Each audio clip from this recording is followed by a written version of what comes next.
Hey guys, I'm Alex Pohl. I'm the founder of Honest Organics, and Sharon asked me to do a guest lecture for you guys. Unfortunately, I can't be physically in your lecture theatre, but this is the next best thing, and I hope you learn something from it today. Now you'll be thinking, why have we got scissors and paper in a lecture theatre? We're not a primary school anymore. Well, I've got a little exercise for you. What I want you to do is close your eyes and grab your piece of paper, and don't cheat. Like, don't open your eyes and look at what anyone else is doing. If you don't have scissors, just use your hands to do this. Right, so fold your piece of paper. It doesn't matter what way you fold it. Fold it again and fold it again. So you folded it 3 times. Pretty simple. Then grab your scissors and on the fold cut a triangle. Doesn't have to be large, it can be small, just whatever you feel is right. Cut a square and then cut a triangle. So 3 shapes, 2 triangles and a square. Now, once you're done, open it out. You can open your eyes as well. So open up your paper, and you've created a wonky kind of pattern. And look around, you'll see that your classmates have also created a similar pattern, but it's slightly different. So the conclusion of this exercise is that although you were told the same instructions, your results were different. Perhaps they were similar results, but they're not the same. So, although although you've learned the same theories and you've done the same tests, you've had the same lecturer, so you've had the same resources at uni, you're going to go out into the real world and get marketing jobs or a different job, and you'll produce different results. None of them are wrong and none of them are right. But the main thing is to be different. Stand out and don't fit in. Because by doing things differently and taking the risk, you produce something that people are interested in. So yeah, that is the message from doing that exercise. So now on to the crux of the lecture. I will talk a bit about Honest Organics,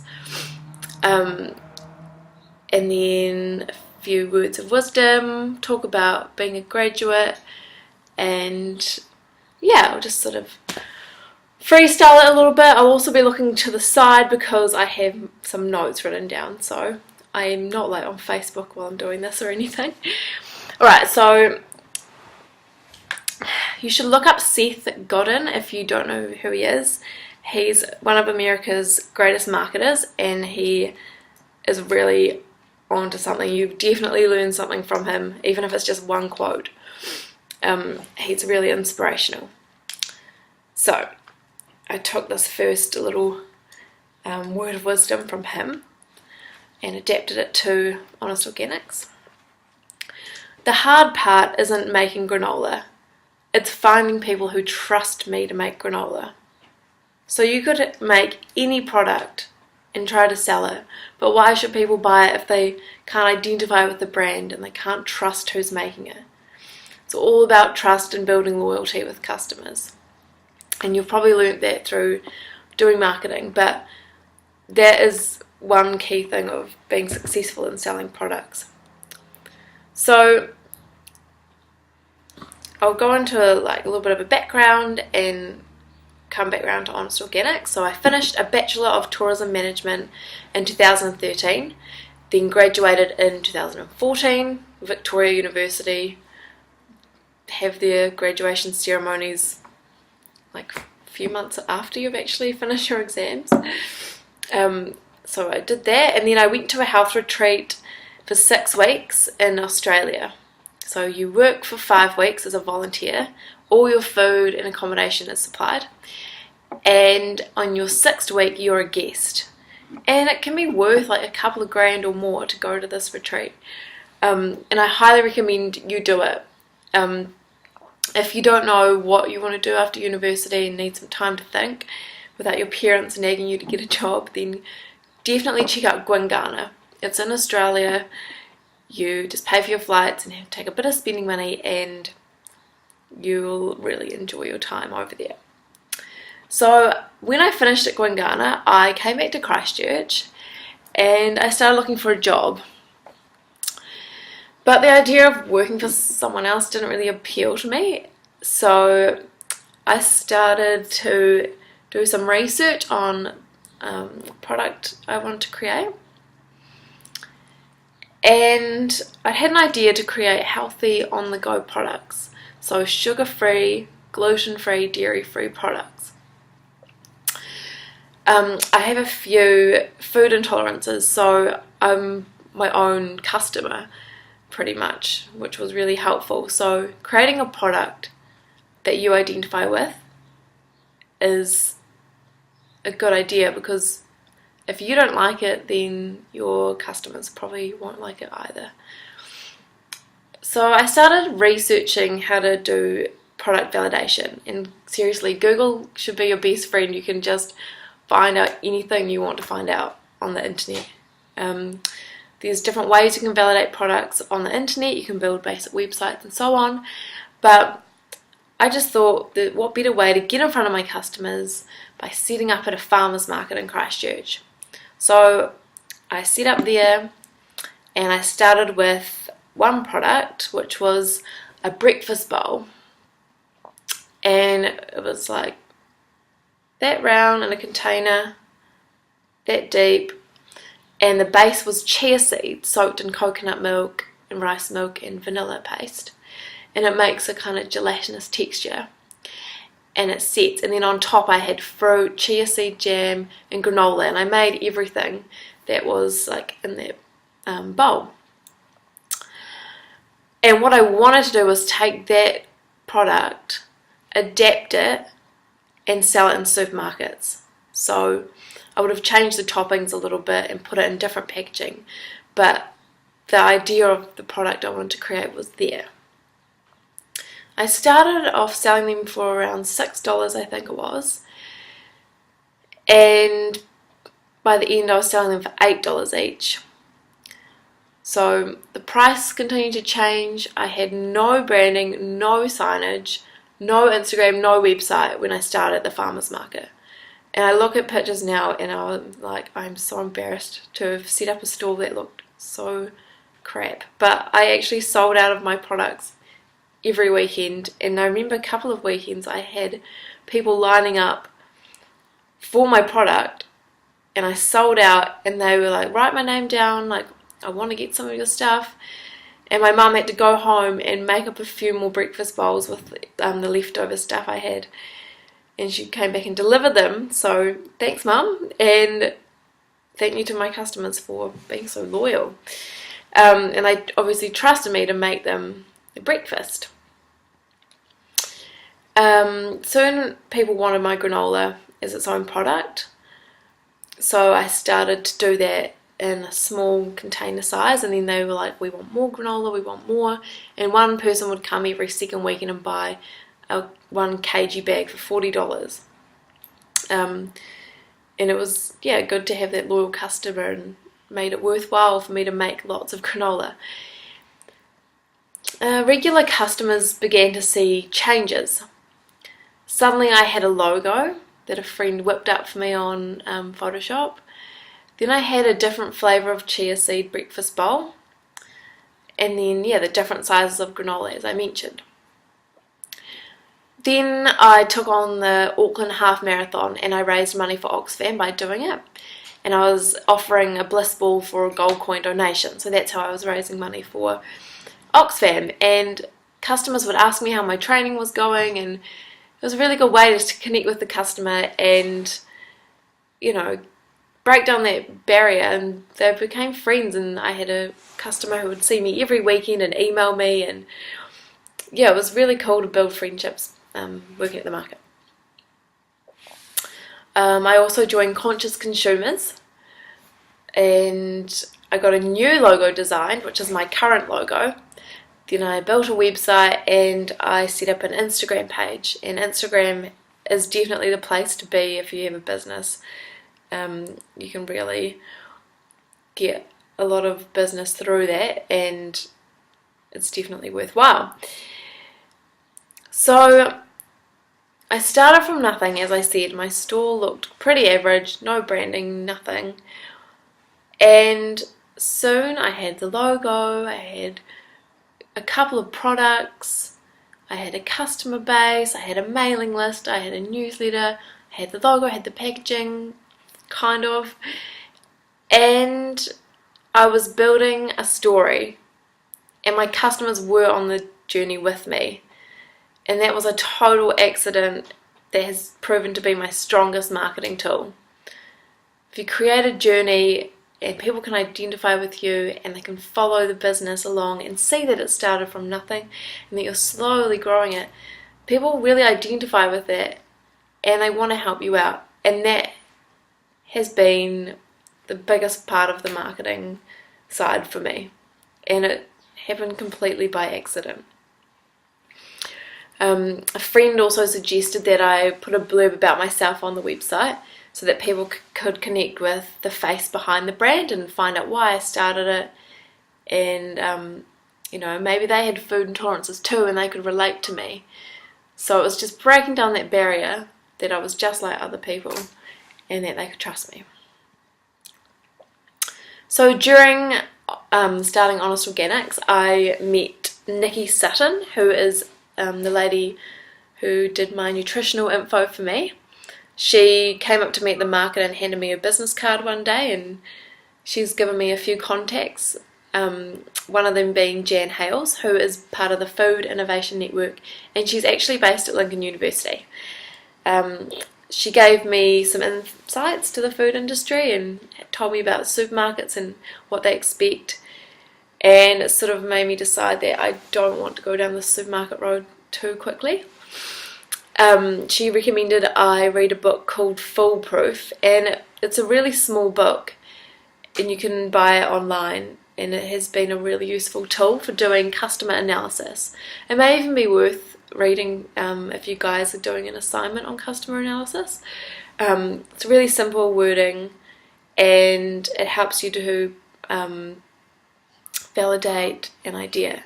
So I did everything in the book. I read it, I did all of the exercises, and the main exercise was to interview your target market and get some data from them and find out what they would really spend their money on. And is your product something that they are actually going to buy? Are they happy to change from their current granola to my $18 granola?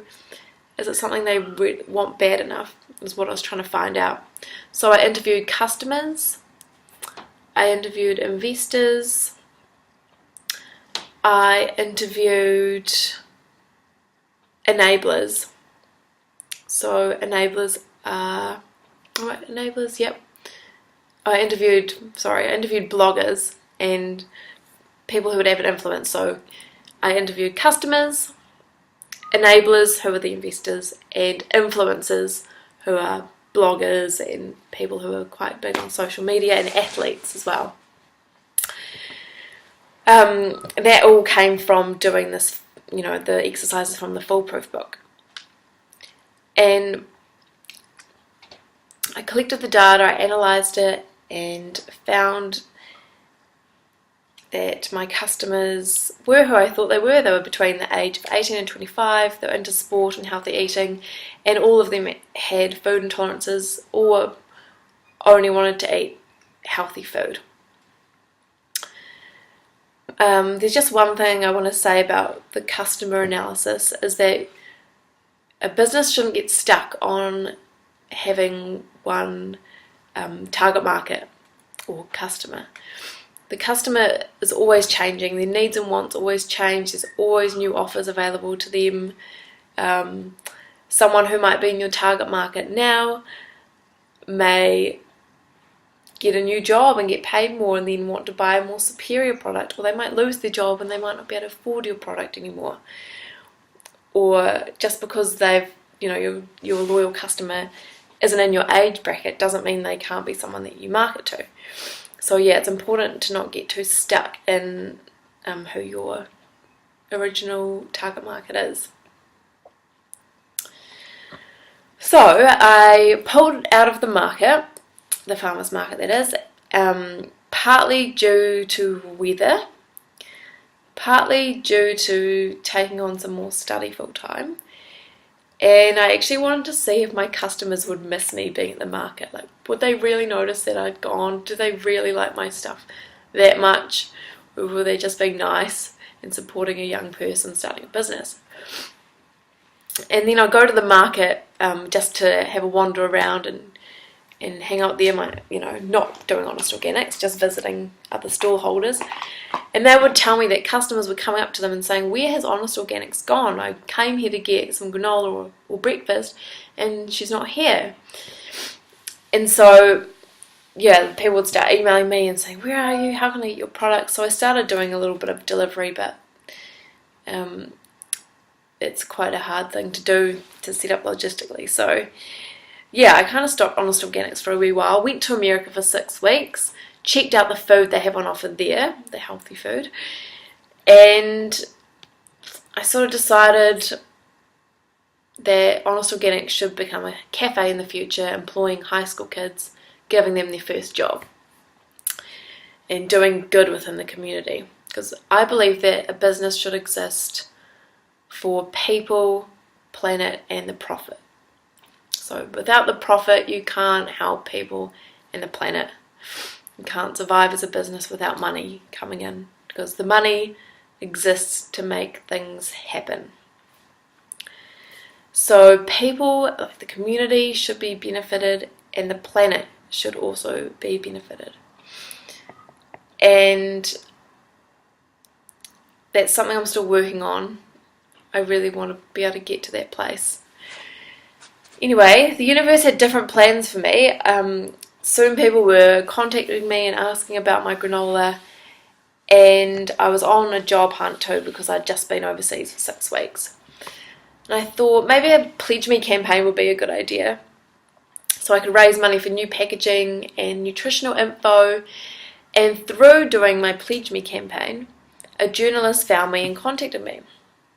She wanted to write an article about Honest Organics for the Sunday Star Times.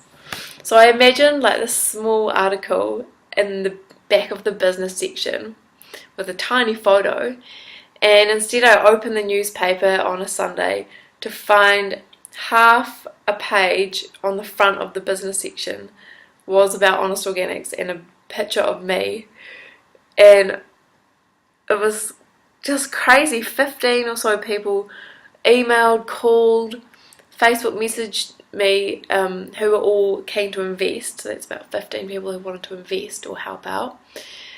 And I had hundreds of bags of granola that I need to make because people were ordering like crazy. And it took 2 days of baking the granola. Mum was driving back and forth to my supplier to get more ingredients, and I would go to bed, wake up in the morning and find bits of seeds and granola that had been stuck to my hair or something. It was just crazy. But there was a bit of a dilemma. My Pledge Me campaign had been successful, so I'd raised over $700. I think I raised about $850. So that was successful, but I hadn't received the money from Pledge Me in order for me to go and buy my packaging. So I had to make do. I got a Ziploc bag and filled that up with 400 grams of granola, put that bag inside a brown paper bag, put a little note inside, rolled it up, stamped the front, and stapled it up. It was pretty average. But one of my mentors further down said that made the product seem so much more like down home and down to earth, and could really connect with me being a young person who didn't have much money to invest. And he said that, yeah, that packaging actually really felt good and felt earthy and rustic. So I'm glad he thought that. because I was really worried about the packaging. Then soon enough I got my nutritional info done. I got bags with Ziplocs on them, and things were looking a bit more professional, and that was after a year of doing Honest Organics. So people were interested in investing, and I met up with a few of them. One contact, Neil Cameron, who owns Harvey Cameron in Maryvale, set up a dinner with Michael Mayle, who is one half of Cookie Time. So we went to Michael's office, which is actually a brand new house in the middle of Maryvale suburbs, and we had dinner, and he's a really amazing amazing mentor to have. He's very inspirational. He was throwing his arms around, like knocking over his red wine, telling me about all his ideas and how he wants to make products that benefit the planet too. And yeah, I'm really lucky to have had great mentors come out of the woodwork. So Richard Sinke of Ducks Dine, he called me after he saw the article, and he offered me the use of the Ducks Live commercial kitchen for free. So I just needed a big commercial oven, and he had one that I could use any day, just as long as it was before they opened in the afternoon. So yeah, my dad is an accountant, so he helped me with that aspect, and I now use Xero software. That's something I wish I'd done from the start, like kept really good track of my sales and my ingoings and outgoings. But I do it now, so yeah, it's really good. So for me, Honest Organics, like if you guys are thinking of starting a business, for me, Honest Organics has been all about luck in the right place at the right time. I've never really pushed Honest Organics on people. They've come to me, which has been really lucky. Yeah, like I've said, I've met mentors just like through other people, or just through doing the market, or through Pledge Me, or my Sunday Star Times article. People have just approached me, which has been really amazing, and I could not have done it without them. But mostly the success of people is seen, and you don't really see the failures. So if you imagine an iceberg, like this is the water, this is the iceberg, the tip of the iceberg, and underneath is the base of it, and under here is the failures, up here is the success. So for me, there's a lot of challenges. I question every day what I'm doing with Honest Organics. Where am I taking it? What do I want to do? Do I want a cafe, a delivery service, a supermarket product? Do I want to supply in New Zealand or hotels? Do I stop it all together? Do I deliver locally in Cambridge? You know, there's so many options. Just deciding what to do is quite tricky when you're deciding on your own. I've had times where I've spilled half of my ingredients on the boot of my car while transferring them to the commercial kitchen. I've dropped a brand new jar of coconut oil in the kitchen. It's just smashed everywhere, and I had to go and pack down everything and go out and buy coconut oil and come back, and just little things like that can be quite frustrating sometimes. Or getting a full-time job and not having time to dedicate to Honest Organics. Those have all been challenges.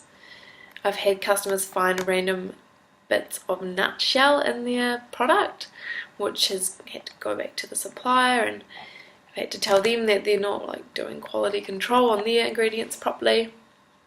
So yeah, having your own business as a new graduate is definitely a huge learning curve. Half the time it's just guesswork and luck. But my quote in life, and one huge thing that I've learnt, is that failure is feedback. So if something fails, just tweak it and try it again until you get it right. If you fail, it's not a reflection on you as a person, it's just that the method you thought might work didn't work out, and you can always try again. And yeah, somehow it all just falls into place. If you start a business, you'll meet amazing people, and people will always want to help you. If you just ask them for advice or help, they're always willing to help you out. And it definitely takes a village to run a business. Couldn't have done it on my own. Opportunities I am trying to think of. I hope to keep ahead of trends in New Zealand. One challenge is the granola market in New Zealand is quite saturated, so I'm thinking of changing my product, possibly turning it into something else, maybe more of like a snack or a scroggin rather than a granola. So maybe rebranding it, renaming it, and maybe bringing in some new products that are currently available overseas. I'd prefer to create more sustainable products. I'm actually looking into using cricket flour. So yep, that's like the insect, the cricket. It's made into flour, and it's a really sustainable source of protein. So I'm kind of looking into that now, and that's very ahead of the trends in New Zealand. No one is using that at the moment. So that's what I like to do. In terms of opportunities with investors, it's really exciting when someone wants to invest, but it's all about finding the right person for what you believe in and for what the business believes in. So they've got to be the right fit. Like if you have a business or you want to start one and you get investors, just make sure that they fit with you and that you're not going to have too many clashes along the way. Just a disclaimer, don't start a business or open up a shop and expect to have floods of people coming to you on day one.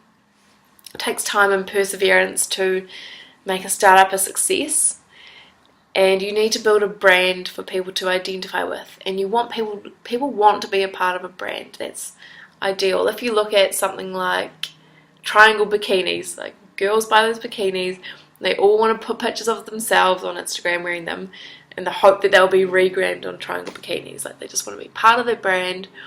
It means like you're part of something. So yeah, you want to create a brand that people want to be a part of.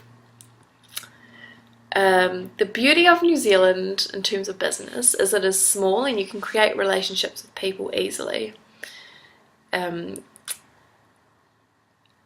and it's easy to distribute your product around New Zealand, and it's easy to get contacts, and it's such a small and friendly place.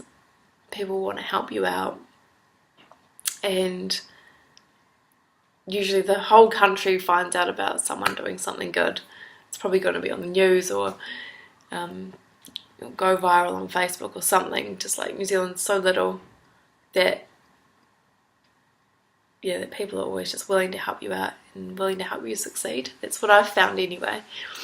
The downfall of New Zealand being small is everyone is an entrepreneur, and if your ideas are copied, then it doesn't leave much room for you in the market. There's always room for a few options of the same thing, but markets can get saturated quite quickly here. And with granola, I didn't intend to do granola. That wasn't my initial intention with Honest Organics, but it's a product that my customers love.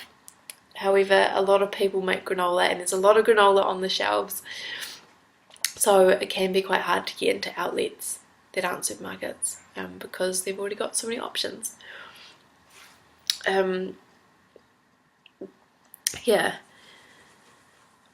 think that you should always seek significance over common success. Like, common success is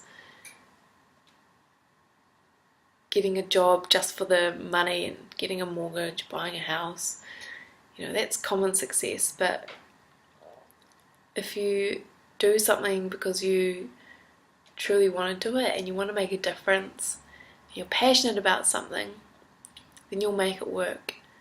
If you're doing something for people and the planet and working towards doing good, then you'll feel more fulfilled rather than just doing it for the money.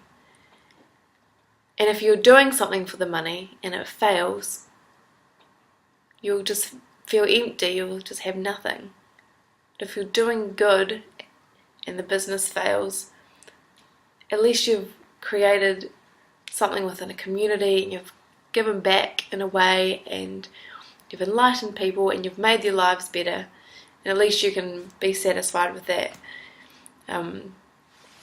Yeah, that's something I really want to make happen, is doing good with Honest Organics, and hopefully I'll get to do that through a cafe one day. So yeah, hopefully that wasn't too boring for you guys. I hope you learned something. If you want to start a business, just do it. Like just give it a go. Start small.